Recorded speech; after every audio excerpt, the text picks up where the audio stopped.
Hello बच्चों, तो बहुत बहुत स्वागत है आपका एसएप इंस्टीट्यूट में।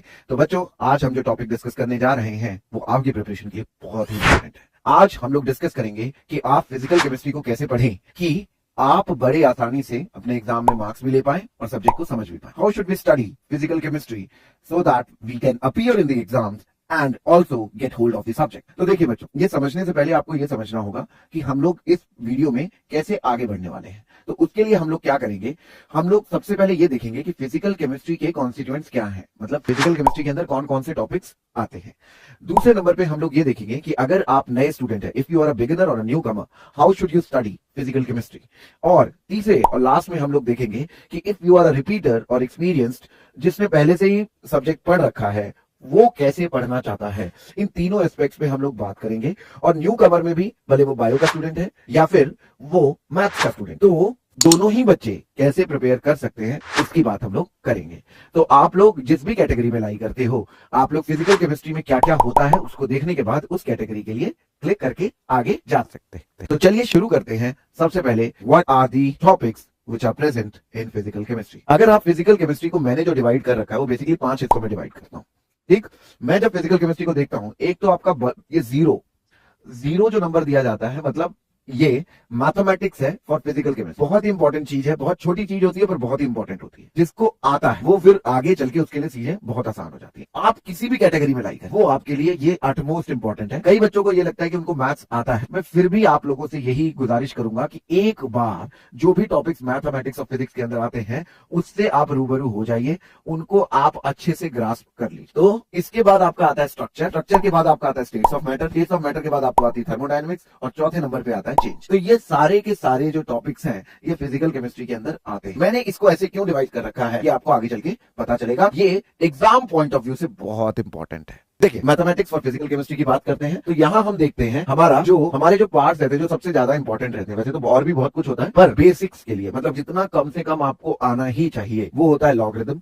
4 फॉर्मूले हैं जिनके, उसको अप्लाई करना सीख लीजिए, बहुत आसान। डिफरेंशिएशन, इंटीग्रेशन, इसमें थोड़ा सा आपको समय लगेगा, 1 से 2 दिन लग जाता है, प्लीज कर लीजिए। ग्राफ, सबसे इंपॉर्टेंट चीज ग्राफ्स ही है। में आपको linear graphs, non linear graphs, जितने भी ग्राफ्स होते हैं आपको सारे के सारे आने चाहिए, क्योंकि ग्राफ से बहुत कुछ। और लास्ट में है फंक्शन। तो ये फंक्शंस, मतलब ऑर्डर फंक्शन कौन से होते हैं, इवन फंक्शन होते हैं कौन से होते हैं, उनकी इंटीग्रेशन कैसे होती है, और बाकी सब तो आगे से कर ही सकते हैं। तो ये पूरा का पूरा मैथमेटिक्स और फिजिकल केमिस्ट्री का पार्ट है। आप लोग किसी भी कैटेगरी के हो, आपने मैथ 12th में लिया हो ना लिया हो, आपका मैथमेटिक बैकग्राउंड रहा हो, फिर भी आपको एक बार इसके गो थ्रू हो जाना चाहिए ताकि आप लोग अपनी फाउंडेशन बहुत अच्छे से रख सकें। इसके बाद आता है हमारा स्ट्रक्चर में हम लोग करते हैं quantum chemistry, molecular spectroscopy, group theory और स्टैटिस्टिकल थर्मोडायनामिक्स। याद रखिएगा, जब भी कभी सीएसआईआर पेपर लेता है तो सीएसआईआर जब पेपर लेता है, ये जो मैंने आपके लिए बना रखा है ना, स्ट्रक्चर, थर्मोडायनामिक्स, चेंज, ये सब कुछ आप स्टेट्स ऑफ मैटर आप देखेंगे, ये इसी बंडल में से पेपर ले। मतलब अगर किसी समय पे क्वांटम केमिस्ट्री ज्यादा आएगी तो इन तीनों में से चीजें कम हो जाएगी, कभी मॉलिक्यूलर स्पेक्ट्रो ज्यादा आएगी तो इन तीनों बाकी तीनों में से कम हो जाएंगे। मतलब इन चारों को मिला के जो टोटल मार्क्स रहते हैं वो लगभग कांस्टेंट है। तो इसका मतलब ये है कि जब हम इसे बंडल में करेंगे तो हम एक पर्टिकुलर अमाउंट ऑफ मार्क्स होते हैं उसको हम इंश्योर कर सकते हैं कि भाई इतना तो आएगा ही आएगा। इसीलिए मैं इसको ऐसे बांट, और ये बिल्कुल सीरीज वाइज। जनरली अगर आपने क्वांटम केमिस्ट्री पढ़ी है तभी आपको मॉलिक्यूलर स्पेक्ट्रोस्कोपी पे जाना चाहिए। मैंने बहुत बार देखा है, बहुत गलती करते हैं लोग, पहले ही मॉलिक्यूलर स्पेक्ट्रोस्कोपी स्टार्ट कर। बच्चों, आपको कुछ नहीं समझ जब तक आपको क्वांटम नहीं आता। मॉलिक्यूलर स्पेक्ट्रोस्कोपी कैसे समझिए, आप अगर मॉलिक्यूलर स्पेक्ट्रोस्कोपी की डेफिनेशन ही देखोगे, it is quantum chemistry in action, right, quantum in action. तो आप इस चीज को सोचिए, जब वो क्वांटम इन एक्शन है तो क्वांटम तो आनी चाहिए ना। फिर मॉलिक्यूलर स्पेक्ट्रोस्कोपी के बाद ग्रुप थ्योरी करेंगे, आपको बहुत अच्छी इंसाइट मिलेगी, और लास्ट में आपको स्टैटिस्टिकल थर्मोडायनामिक्स, इन तीनों का एप्लीकेशन इसमें देखने को मिल जाएगा। फिर हम लोग आते हैं states of matter. States of matter में अगर आप देखोगे, solid state, gaseous state, liquid state and colligative properties, ये दोनों तो जरूर करना। Liquid state and colligative properties अगर आपके पास समय है तो जरूर कर लीजिए। फिर उसके बाद हम आते हैं थर्मोडायनामिक्स। अगर आप थर्मोडायनामिक्स को देखिए तब आप पाइएगा केमिकल थर्मोडायनामिक्स, एक जो पूरा आपको गैसेस, लिक्विड सबका करना है, रियल आइडियल सारा, chemical equilibrium, ionic equilibrium, phase equilibrium और इलेक्ट्रोकेमिस्ट्री, ये सारा थर्मो के अंदर आता है। लास्ट में आता है चेंज। चेंज के अंदर अगर आप देखेंगे, chemical kinetics, photochemistry, surface chemistry, polymer chemistry and nuclear chemistry. ठीक है बच्चों, तो ये सारे चेंज के अंदर के टॉपिक्स हैं, ठीक है, जो आपको करने चाहिए। मतलब ये टोटल फिजिकल केमिस्ट्री आपके सामने है। अब हम लोग मूव करेंगे आगे। ये मैंने आपके सामने बना के दे दिया, आप इसको जूम कर लीजिएगा, ये सारे टॉपिक्स उसमें मेंशन्ड हैं जो भी हमने अभी पढ़े फिजिकल केमिस्ट्री के, मैथमेटिक्स, स्ट्रक्चर, स्टेट्स, थर्मोडायनामिक्स और चेंज, ये पूरा का पूरा उसका स्ट्रक्चर। अगर आप बिगिनर हैं फिजिकल केमिस्ट्री में, मतलब अभी तक आपने जैम की तैयारी करी है, नॉर्मल पढ़ा है, ठीक है, और आप सीएसआईआर, नेट, जेआरएफ, गेट में जाना चाहते हैं और आप देखना चाहते हैं कि मुझे फिजिकल केमिस्ट्री कैसे पढ़नी चाहिए, तो ये वीडियो आपके लिए है। यहां से मैं अब आपके बारे में बात करने, तो ध्यान दीजिएगा बच्चों। सबसे जब भी कोई बिगिनर होता है, जब भी कोई नया स्टूडेंट होता है, उसको कभी भी मार्क्स के लिए नहीं करना चाहिए। मार्क्स कॉन्सिक्वेंस हो जाते हैं आपके सब्जेक्ट के। अगर आप बिगिनर हैं तो पहले से ही ये मत अंदाजा लगाइए कि ये 2 नंबर का आता है, ये 4 नंबर का आता है। अगर आप ऐसे करते हैं तो आप बहुत गलत कर ले जाते हैं अपने साथ,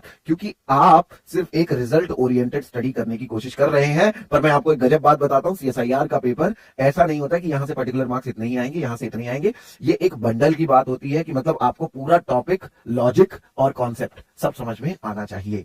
तो इसीलिए अगर आप बिगिनर हैं तो हमेशा सब्जेक्ट पे जाइए। कहां जाइए? सब्जेक्ट पे जाइए। तो सब्जेक्ट को सीखने की कोशिश करिए, और कैसे धीरे धीरे आप अपने स्टेप्स ले सकते हैं ये मैं आपको बताता हूं। देखिए, आपको कभी भी अगर आपको पढ़ना हो तो सबसे पहले आप अपनी कमांड बनाइए मैथमेटिक्स पे। कोई दिक्कत नहीं है, किसी कोचिंग में पढ़ रहे हो, कहीं पढ़ रहे हो, कुछ पढ़ रहे हो, सबसे पहले इंश्योर करो कि आपको वो मैथमेटिक्स आता है। बायो वाले स्टूडेंट हो या मैथ वाले स्टूडेंट हो, बायो वालों को थोड़ी सी दिक्कत होगी, पर आपको मैं बता दूं, एक बार अपनी कॉपी पे लिख के रख लीजिए। फिर उसके बाद आप अपने स्टेट्स ऑफ मैटर पे आइए, स्टेट्स ऑफ मैटर के बाद थर्मोडायनेमिक्स पे आइए, थर्मोडायनेमिक्स के बाद चेंज पे आइए, और चेंज के बाद आप स्ट्रक्चर पे जाइए। अगर आप ये तरीका अपनाते हैं तो आप बड़े आराम से सब्जेक्ट को सीख सकते हैं। क्यों? क्योंकि ये जो टॉपिक्स है एक पर्टिकुलर उसके अंदर आते हैं, तो जिससे आप बड़े आराम से एक आइडिया बना सकते हैं कि चीजें कैसे होती हैं और कैसे पढ़ी जा सकती हैं। और इनका लेवल भी आप देखोगे तो धीरे धीरे बढ़ता है। मतलब स्टेट्स ऑफ मैटर से थर्मो पे जाओगे तो लेवल बढ़ता हुआ मिलेगा, थर्मो से काइनेटिक्स की तरफ जाओगे तो भी लेवल बढ़ता हुआ मिलेगा, और स्ट्रक्चर पे जाओगे तो क्वांटम वाला फेज जो आता है वो भी आपको अच्छा खासा देखने को मिलता है। और जो प्रायोरिटी रखनी होती है इसको पढ़ने की, ये तो आप पढ़ोगे ही, ऐसे बिल्कुल यही प्रायोरिटी फॉलो करते हुए पढ़ना है। लॉगरिथम पहले, फिर डिफरेंशिएशन, फिर इंटीग्रेशन, फिर ग्राफ्स, और लास्ट में फंक्शंस। आपको यही प्रायोरिटी रखते हुए पढ़ना है। अगर आप लोग मैथमेटिकल बफ हैं तो आप इसमें Maclaurin expansion, double differentiation, second order differential, first order differential, ये सब कुछ आप पढ़ सकते हैं, ये आपके काम आ सकते हैं। आगे देखिए, जब आप स्टेट्स ऑफ मैटर पढ़ रहे हैं तो आपको यही क्राइटेरिया फॉलो करना है। पहले सॉलिड स्टेट, फिर गैसियस स्टेट। लिक्विड नहीं भी पढ़ेंगे तो चल जाएगा, पर पढ़ लेना अच्छा रहता है, कभी कभी 2-4 नंबर का आ जाता है। फिर इसके बाद आप आते हैं थर्मोडायनेमिक्स। थर्मोडायनेमिक्स में सबसे पहले आपको पढ़ना है केमिकल थर्मोडायनेमिक्स, फिर केमिकल इक्विलिब्रियम, फिर आयनिक इक्विलिब्रियम, फिर फेज इक्विलिब्रियम, फिर इलेक्ट्रोकेमिस्ट्री। इलेक्ट्रोकेमिस्ट्री में कंडक्टेंस आता है, और कंडक्टेंस के बाद इलेक्ट्रोकेमिकल सेल्स आते हैं। तो आपको एक चीज मैं बता देता हूँ, आयनिक इक्विलिब्रियम के बिना जरा कंडक्टेंस पढ़ना थोड़ा सा मजेदार नहीं होता है। तो अगर आप ये सीख रहे हैं, नए नए पहली बार आए हैं, तो आप बड़े आराम से इसको कवर कर सकते। फिर इसके बाद आप आते हैं चेंज पे। चेंज में आप सबसे पहले पढ़ेंगे केमिकल काइनेटिक्स, फिर फोटोकेमिस्ट्री, फिर सरफेस केमिस्ट्री, फिर पॉलीमर केमिस्ट्री, और लास्ट में न्यूक्लियर केमिस्ट्री। ये पांचों के पांचों टॉपिक कवर करते ही आपका चेंज कवर हो जाएगा। और इतना कवर होने के बाद अब आप स्ट्रक्चर पढ़ने के लिए तैयार हो जाते हैं। मतलब अब आपको क्वांटम में एंट्री लेनी चाहिए। पहले क्वांटम केमिस्ट्री पढ़िए, फिर उसका एप्लीकेशन पढ़िए मॉलिक्यूलर स्पेक्ट्रोस्कोपी, फिर इन दोनों का एप्लीकेशन पढ़िए ग्रुप थ्योरी में, और ग्रुप थ्योरी के बाद आप आ जाइए स्टैटिस्टिकल थर्मोडायनेमिक्स। ये आपका सबसे लास्ट टॉपिक होना चाहिए। अगर आप इस ऑर्डर में पढ़ते हैं तो आपको हमेशा सब्जेक्ट आप बहुत अच्छे से तैयार कर। अब ये जो फिजिकल केमिस्ट्री है ये उन रिपीटर्स के लिए होती है। रिपीटर्स शब्द थोड़ा सा मुझे पता है, ठीक है, रिपीटर्स शब्द थोड़ा सा बुरा लगता है क्योंकि एक बार पढ़ लिया है, ठीक है, पर आप लोग ये बात समझिए कि आपके पास एक वो है कि आप एक बार सब्जेक्ट से रूबरू हो चुके हैं, आपकी आंखों के सामने सब्जेक्ट चला गया। तो अगर आपने पहली बार एक बार सब्जेक्ट पढ़ रखा है तो ये आगे की वीडियो आपकी, तो आप इस चीज को जरूर देखिएगा। इन बच्चों को पढ़ने के लिए अब, क्योंकि आप रिपीटर्स हैं, आपने सब्जेक्ट तो एक बार ही पढ़ लिया, तो अब जो सब्जेक्ट है, सब्जेक्ट को मार्क्स ओरिएंटेड पढ़ना होता है। क्योंकि अब हमारा जो मेन एम है, हमारा एग्जाम क्लियर करना है, क्योंकि हम लोगों ने एक बार सब्जेक्ट पढ़ लिया है। तो ये जो हो जाते हैं ये मार्क्स ओरिएंटेड होते हैं। और जब भी कभी आप बिगिनर होते हैं तो आप सब्जेक्ट ओरिएंटेड होते हैं। बस यही दोनों में फर्क। क्लियर है कि नहीं क्लियर? अगर आप इस बात को समझते हैं तो आप बड़े आराम से क्लियर कर सकते। जब आप मार्क्स ओरिएंटेड होते हैं तब आपको कैसे पढ़ना चाहिए मैथमेटिक्स। अगर आप बायो के स्टूडेंट हैं तो जनरली आप फिजिकल छोड़ के जा रहे हो या कुछ टॉपिक्स पढ़ के जा रहे हो, ठीक है, तो मैं आपको ऐसे ही बताऊंगा कि अगर आप बायो के स्टूडेंट हैं एक बारी मैथ जरूर देख लीजिएगा। मुझे पता है देखते हुए बुरा लगता है, थोड़ा अंदर से फील आती है कि भाई पता नहीं होगा कि नहीं होगा, पर मैं आपको बता रहा हूं अगर आप थोड़ी सी मेहनत कर लेंगे तो आप एक बैरियर क्रॉस कर लेते हैं। उस बैरियर को जैसे ही क्रॉस करते हैं तो हमारा काम बच जाता है। बायो वाले स्टूडेंट याद रखना, आपको मैथ पढ़ना नहीं है, मैथ अप्लाई करना सीखना है। हमें ये नहीं पढ़ना कि first order differential second order कहां से आई, हमें नहीं पढ़ना कि d by d x of sine x cos x क्यों होता है, हमें बस ये पढ़ना है d by d x of sine x cos x ही होता है, बस बात खत्म। तो बस अपना थोड़ा सा एप्लीकेशन सीख लेंगे मैथ का तो हम लोग अप्लाई करते हुए डरेंगे नहीं, मन से डर निकल जाता है, तो वो डर नहीं रहे, सही है। फिर उसके बाद आपको सबसे पहले, क्योंकि आपका जो अप्रोच है वो मार्क्स ओरिएंटेड है, तो आपको सबसे पहले मोस्ट इंपॉर्टेंट टॉपिक्स करने चाहिए। मोस्ट इंपॉर्टेंट टॉपिक्स वो होते हैं जो मोस्ट स्कोरिंग टॉपिक्स होते हैं, जहां से सबसे ज्यादा स्कोर आता है।